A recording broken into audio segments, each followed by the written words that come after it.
அரசியல் களத்தில் புதிதாக புரட்சி குரல் கொடுத்திருக்கும் நண்பர் விஜய் அவர்களுக்கு வாழ்த்து கூறும் செய்தி இது. தரமான விவரமான கலகம் தவேகா. தரமான விவரமான கலகம் ஒன்றை நானும் இப்பட்டப்பகலில் அப்பட்டமாக துவங்குகிறேன். தமிழக வெற்றிக் கழகம்.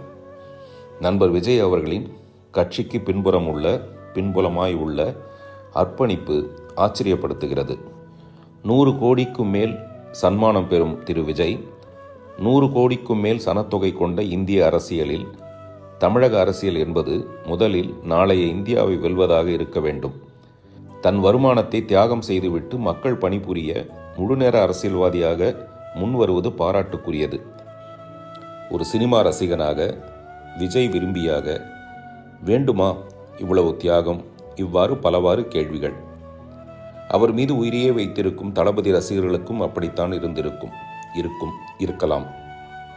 அரசியல் ஒரு சூர சம்ஹார சூழ்ச்சிமிகு சூட்சமம் என்பர். அதன் ஆழம் அறிந்தவர்களும் அளக்க தெரியாதவர்களும். சென்றவனை கேட்டால் வந்துவிடு என்பான், வந்தவனை கேட்டால் சென்றுவிடு என்பான். இந்நேரம் கண்ணதாசன் வேறு காதோரம் கிசுகிசுக்கிறார். நடிக்க வந்தபோதே அடிக்க வந்த 1000 விமர்சனங்களை வெட்டி வீழ்த்தி தமிழகத்தில் வெற்றி கண்டவர். களம் காணும் கழகத்தில் நான் செய்யும் கலகம் என்பது அதிர்ந்து பேசா அமைதியே தன் அடையாளமான அன்பர் விஜய் பேச்சியம்மனுக்கு வெள்ளி நாக்கு காணிக்கை செலுத்தி சவடால் சங்கூதி பொய்யுடை தரித்து நோட்டு இறைத்து வேட்டு சத்தத்தில் ஓட்டு கேட்டு வெற்றி பெற வேண்டும் என்ற மாய பிம்பம் உள்ள மாயாலோகமென மந்திரித்து விடப்பட்ட அரசியல் களத்தில் மௌனத்தையே தன் தாரக மந்திரமாக்கி கொண்ட மிஸ்டர் விஜய் எப்படி சமாளிப்பார் என அவர் மீது உள்ள அக்கறையால் நாம் யோசித்தாலும் அவர் சாமர்த்தியமாக ஆலோசித்து விட்டுதான் கால் பதிக்க முழுவீச்சில் இறங்கியுள்ளார் என்றே தோன்றுகிறது.